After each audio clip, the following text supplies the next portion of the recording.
रसिक मुरारी जी के गुरुदेव धारंदा नामक स्थान में रहने लगे थे। वहां किसी भगत ने बहुत बानपुर नाम के गांव की जमीन उनके नाम कर दी थी संत सेवा के लिए। बड़े उदार गृहस्थ जन होते हैं, वो धनी थे, तो उन्होंने बहुत सी जमीन श्यामानंद महाप्रभु के नाम कर दी साधु सेवा देख कर कि यहाँ संत सेवा होती। शोधन धन्य प्रथम गति जाकी, वो धन धन्य है जो संत सेवा और भगवंत सेवा में खर्चा होता है। अब उस खेती से बहुत अन्न पैदा होता, और जो अन्न होता तो रोज साधु सेवा का, रोज संतों की भीड़ लगी रहती श्यामानंद महाप्रभु के आश्रम में। खूब अच्छे अच्छे पकवान बनाकर संतों को पवाते। संत की चरण सेवा, आरती, पूजा, भोजन, जय जयकार, नाम कीर्तन, कथा कीर्तन। उन दिनों बानपुर में एक नया जो नवाब वो आया, वो बड़ा दुष्ट स्वभाव का था। उसने आकर देखा इतनी सुंदर लहलाती अन्न की खेती और किसी की नहीं, किसकी है? बोले धारंदा में रहते हैं श्री श्यामानंद नाम के एक महात्मा, उनकी। क्योंकि जहां संत पाते हैं वहां तो अलौकिकता होती ही है, बड़ी अलौकिकता, संत सेवा में बड़ी अलौकिकता। बस ये विश्वास हो जाए, विश्वास नहीं होगा। श्री धन्ना जी खेती बोने जा रहे थे। अभी खेत के समीप पहुंचे कि पास में ही एक मार्ग कच्चा था। देखा 50 संत एक साथ मंडली बनाकर कीर्तन करते हुए जा रहे। पहले संत मंडली चला करती थी। दौड़ के गए, प्रणाम किया और कहा महाराज हमारे अहोभाग्य, गांव तो यहां से दूर है, पर यदि आप कुछ क्षण रुके तो बाजार यहां से नजदीक है, मैं कुछ लाऊं और आप पाओ। नवीन अवस्था, संतों के प्रति ऐसा अनुराग, ये दैन्यता देखकर संत जन बैठ गए और काम कीर्तन करते हैं, जाओ तुम ले आओ। तो जो बीज गेहूं के बोने के लिए ले गए थे, वो बीज बाजार में बेच करके और वहां से मीठा लाए। संतों को जलपान कराया, मीठा पवाया, बड़े प्रसन्न हुए। संत जन पाकर नाम कीर्तन जय जयकार करते हुए चले गए। अब इन्होंने कहा कि घर में मां डांट लगाएगी अगर ये पता चल जाएगा। ऐसे ही खेत जोता, ऊपर से पहटा लगा दिया, मानो खेत बो गया है। बस घर गए, खेत बो गया है, बहुत बढ़िया जगह बीज बो गया। अब खेत में तो एक दाना नहीं डाला था, इसलिए देखने ही नहीं गए। 20-25 दिन बाद पड़ोस का किसान आया। उसने कहा कौन सा आप उर्वरक लगाए थे आप अपने खेत में? ऐसा एकदम काला खेत पड़ा हुआ है, हरा एकदम। तो उनका काहे को विनोद करते हो, हमारे खेत में तो। उन्होंने कहा तुम्हें विश्वास नहीं, तुम चल के देख लो। तो इतना कह के वो पूरी बात नहीं बता पाए कि कर तुम अन्यथा कर तुम श्री भगवान है। हमने बीज को संतों के उदर में डाल दिया, तो कहीं ऐसा आश्चर्यजनक खेल तो भगवान ने नहीं कर दिया। गए तो देखा खेती बहुत अच्छी तरह से जगी हुई, एकदम हरी। हे भगवान, बिना बीज के खेत और सबसे जोर की फसल, उसकी रक्षा स्वयं श्री भगवान। उनके चरित्र कभी आएगा तो सुनना। संतों के उदर में जो बो दिया गया वो अमोघ, शोधन धन्य प्रथम गति जाकी। तो किसी जमींदार ने बहुत सी खेती दे दी थी कि संत के उदर में अन्न जाएगा, सबसे बड़ी बात है। अब वो दुष्ट जब देखा कि इतनी सुंदर खेती हुई, इतनी ज्यादा मात्रा में, और किसी बाबा जी के पास, संत के पास, तो दुष्ट का हृदय ही ऐसा होता है कि वो संत से अपने आप द्रोह करता है। जो पापी जन होते हैं, जो दुष्ट हृदय के होते हैं, उनको संतों से जलन होती है, देखकर उनको जलन होती है। वो दुष्ट तो था ही, आया आश्रम और बड़ा दुर्वचन बोला। नवाब था और आदेश कर लिया कि इनकी सारी संपत्ति अपहरण कर ली जाए। राज कब्जे में ले ली जाए।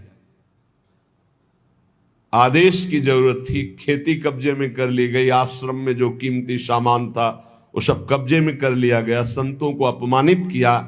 नवाब था। श्यामानंद जी ने विचार किया कि इस जमीन को कैसे छुड़ाया जाए, इससे तो बहुत से संतों का रोज भंडारा होता था। तो गुरु जी को अपने शिष्य की महिमा याद आई। ये बहुत बड़ी बात है, शिष्य को गुरु जी याद आवे। ये तो सिद्धांत है कि दुख पड़ा तो अपने गुरुदेव की याद कर ली, लेकिन यहां उल्टा हुआ। दुख का समय आया तो शिष्य की याद आई, रसिक मुरारी की, और एक तत्काल पत्र लिखा कि यहां के वर्तमान के नवाब ने जबरदस्ती सब सामग्री छीन ली संत सेवा की और जमीन जब्त कर ली है। तुम जैसी परिस्थिति में हो वैसे चले आओ। रसिक मुरारी के पास जो शिष्य गए, उन्होंने कहा, एक गुरुदेव ने पत्र, तो प्रसाद पा रहे थे। क्या पत्र में लिखा है? गुरुदेव ने कहा है कि बादशाह ने जमीन जब्त कर ली, तुम जैसे हो वैसे चले आओ। वैसे ही खड़े हुए और वैसे ही चल दिए, ना हाथ धोया ना आचमन न मुंह। गुरु जी की आज्ञा है, जैसे हो वैसे ही चले आओ। ये बहुत बड़ी बात है, गुरु आज्ञा पर स्थित होना। पूज्य श्री ललिताचरण गोस्वामी जी महाराज हमारे राधा वल्लभी आचार्य वंश, बहुत बड़े महामहिम रस में डूबे हुए महापुरुष थे। उनकी सेवा में जो रहते थे, शरीर सेवा में, उनका नाम हरिवंश दास था। 2 बजे दिन में जल, वो अलग कुआं अलग पात्र से, आचार्य हैं उनके लिए जल वो लाते थे। रोज 2 बजे आवाज देते, हरिवंश दास जय जय, बस ला रहे हैं, रोज का नियम। एक दिन हाथ जोड़ के कहा, जय जय बहुत समय होगा, निज मंत्र दे दो। निज मंत्र का अधिकार होता है, से थोड़ी निज मंत्र दे दिया जाता है कि ऐसे निज मंत्र। शरणागत सबका अधिकार है शरणागत होना, लेकिन निज मंत्र के लिए अधिकार चाहिए। चुप हो गए। एक दिन ठीक 2 बजे आवाज लगाई, हरिवंश दास जय जय, यहाँ पानी खींच रहे थे, बाल्टी रस्सी छोड़ दी, वैसे ही आ गए, जय जय पानी लाओ। जय जय पानी कैसे लाओ? बाल्टी तो रस्सी तो कुआं में गई, कैसे? जब आपने कहा यहाँ आओ तो तत्काल छोड़कर आ गए। उनका शाबाश, कल यमुना स्नान करके आ जाओ, निज मंत्र तुम्हें दे देते हैं। रस्सी बाल्टी कुएं में डाल दी, इससे नाराज नहीं हुए, प्रसन्नता हुई कि हुक्म हुआ, आदेश हुआ, यहां आ जाओ। तो ये नहीं कि जय जय थोड़ा रुको, पानी खींच ले फिर आओ, वैसे छोड़ दिया। गुरु आज्ञा, बहुत इसमें सूक्ष्मता है। श्यामानंद गुरुदेव ने आदेश किया, रसिक मुरारी से कह दो जैसे हैं वैसे चले आवे। तो एक भाई रुको, 1 मिनट का काम, आचमन करके हाथ धो के फिर चलते हैं। वैसे ही जूठे मुंह बिना आचमन के वैसे ही चल दिए। रसिक मुरारी जी पीछे से साष्टांग किया, ऐसा नहीं किया जाता। गुरुजनों के सामने दाहिने होकर के, उनको दाहिने करके साष्टांग दंडवत किया जाता है। जैसे गुरु जी यहां विराजमान है तो ऐसे दंडवत किया जाता है, चरण उस साइड में और गुरु के चरणों में ऐसे। तो उनका ये कौन सी रीति है कि आप पीछे से दंडवत कर रहे हो? तो बोले गुरु जी दंडवत करना ही चाहिए, इसलिए दंडवत कर रहा हूं। बगैर दंडवत करने योग्य समय नहीं हूं, क्योंकि ना तो आचमन किए हूं और ना हाथ धोए हूं, इसलिए मैं आपके सन्मुख कैसे हो सकता हूं। तो वैष्णव होकर आचमन नहीं किए, हाथ नहीं धोए। बोले गुरुदेव आपका आदेश था जैसे हो वैसे चले आओ। श्यामानंद जी आनंद विभल हो गए, आनंद विकल हो गए। तभी सोचो, जब परिस्थिति बिगड़ी तो श्री जी की याद नहीं की, अपने ऐसे प्रिय शिष्य की याद की, क्योंकि पता है कि हमारे शिष्य में कौन सी सामर्थ्य विराजमान है। श्यामानंद जी का हृदय प्रेम से सराबोर हो गया और कहा, अच्छा आचमन करो, हाथ धो और उपस्थित हो, सामने आओ। तो आज्ञा पाई अचयो लय दे पठाए, वाही ठोर दुष्ट सिरमौर जहां तहां आप आए हैं। मिले मुत्सद्दी शिष्य आई के सुनाई बात, जाओ उठी प्रात यह नीच जैसे गाए हैं। हम ही पठावें काम करी समझावें, सब मन में न आवे जानी नेह डर पाए हैं। चिंता जिन करो हिये धरो निश्चिंतताई, भूप सुधी आई दिना तीन कहाँ छाए हैं। श्यामानंद गुरुदेव की आज्ञा पा करके रसिक मुरारी जी ने आचमन किया। श्यामानंद जी ने बैठाल के कहा, बेटा सब यहाँ की संपत्ति अपहरण कर लेगा और जमीन को अपने कब्जे कर लिया है, अगर ये नहीं छुटाई जाती तो हमें उसका कोई दुख नहीं, लेकिन संत सेवा बंद हो जाएगी। जो हमें संतों का उच्छिष्ट मिलता है, चरणामृत मिलता है, संतों का दर्शन मिलता है, सेवा के बहाने से सब संत जन आकर के दर्शन देते हैं, ये सौभाग्य हमारा लुट जाएगा। इसलिए तुम्हारी याद की, तुम्हें बुलाया है, तुम्हें उस दुष्ट के पास जाना है और उसे जाकर के भक्ति का उपदेश करना है और सब जितना अपहरण किया सब वापस लाना है। गुरुदेव कह रहे शिष्य से, ये अहो भाग्य, शिष्य का स्मरण गुरुदेव और सेवा का भार शिष्य को दे दे गुरुदेव, ये अहो भाग्य, अहो भाग्य। लेकिन ये किसी भाग्यशाली समर्पित शिष्य में ऐसा सौभाग्य उदय होता है। पूरी सेवा दुष्ट के सामने, जहां आपने कुछ नहीं किया, आपके सामने होते होते सब अपहरण कर ले गया, उसके पास रसिक मुरारी को जानते हैं कि जान का भारी खतरा है, क्योंकि दुष्ट है नवाब, हुक्म कर दे तो तत्काल गर्दन उतार दी जाए, ऐसा उसका स्वभाव है। आदेश कर दिया, जाओ और उस दुष्ट से सब संपत्ति वापस लाओ। दुष्ट का बड़ा विचित्र स्वभाव होता है। सुनहु असंतन केर स्वभावु, भूले हूं संगति करिय नकाऊ। दुष्ट का स्वभाव सुनो, असंतों का स्वभाव सुनो। ये लक्षण बताए जाते हैं, जिनमें लक्षण हो दुष्ट है उसका कभी संग नहीं करना चाहिए। तिनकर संग सदा दुखदाई, जिम कपिलहि घालई हरिहाई।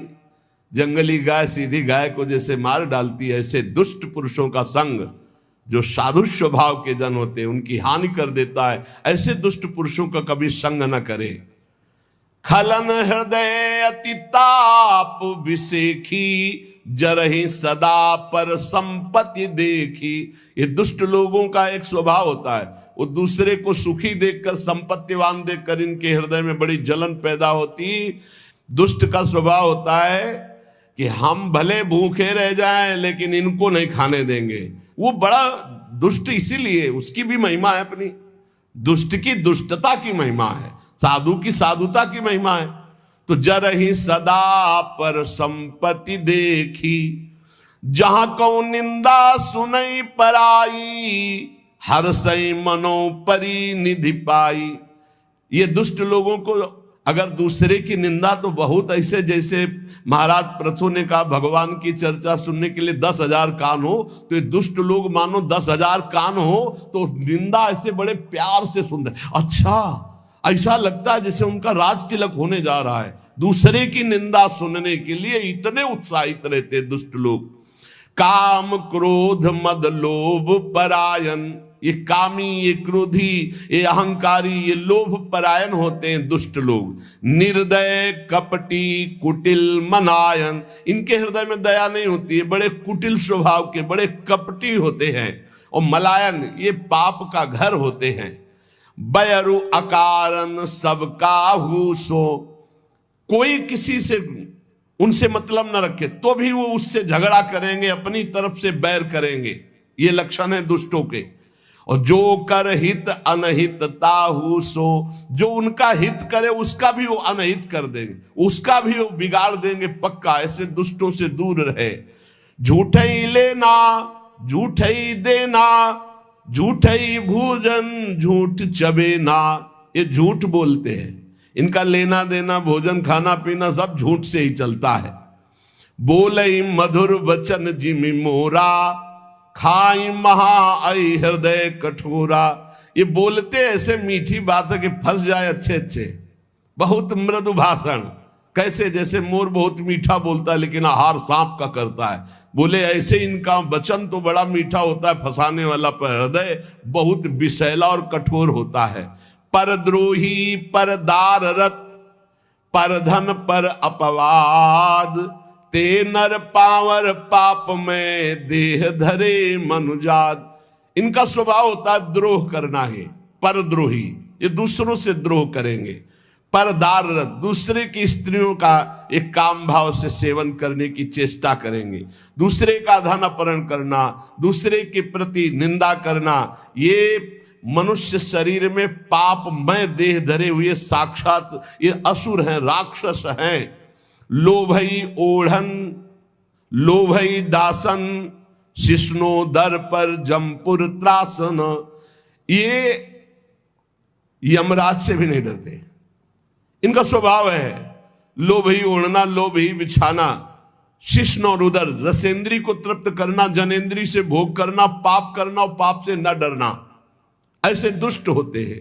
काहू की जो सुने बड़ाई, श्वास ले जन जूड़ी आई। अगर किसी की बड़ाई से तो अघा के ऐसे सांस लेते हैं मानो जैसे बुखार में आदमी नहीं, जूड़ी में। ऐसे इनको बुरा लगता है कि इसका अच्छा क्यों हो रहा है, इसकी यशकीर्ति क्यों हो रही, कैसे यशकीर्ति नष्ट हो, कैसे इसका सुख नष्ट हो। और जब काहू की देखें विपत्ति, तो सुखी भय मानो जग नृपति। जब कोई संकट में पड़ा हो, बड़ा दुख भोग रहा हो, तो ये ऐसे सुखी होते मानो इनको राजपद मिल गया हो। स्वार्थरत परिवार विरोधी, लंपट काम लोभ अति क्रोधी। ये इतने स्वार्थी हैं कि अपने माता पिता को भी पीट सकते हैं, अपने परिवार का भी विरोध कर सकते हैं। ये लंपट कामी लोभी महान क्रोधी दुष्ट जन होते हैं। मातु पिता गुरु विप्र न मानहि, आप गए अरुघा लहि आनहि। ना माता पिता की सेवा, ना गुरु की आज्ञा, ना ब्रह्म ऋषियों का सम्मान। ये ऐसे नीच होते कि इनका अगर संग कर ले तो वो भी नष्ट हो जाए। करहि मोह बस द्रोह परावा, संत संग हरि कथा न भावा। ये अज्ञान के कारण सदैव दूसरों को कष्ट देते रहते हैं, द्रोह करते रहते हैं। इन्हें संत संग अच्छा नहीं लगता, भगवान की कथाएं कभी बैठकर नहीं सुनेंगे। अवगुण सिंधु मंदमति कामी, वेद विदूषक पर धन स्वामी। ये अवगुण के समुद्र है, कहां तक वर्णन करें। जैसे समुद्र था ऐसे ये दुष्ट लोगों के अवगुण अथाह हैं। और ये मंद बुद्धि कामी वेदों की निंदा करते हैं, शास्त्रों की निंदा करते हैं, संतों की निंदा करते हैं। दूसरे का धन कैसे अपहरण हो, हर समय इनके यही दिमाग में चलता रहता है।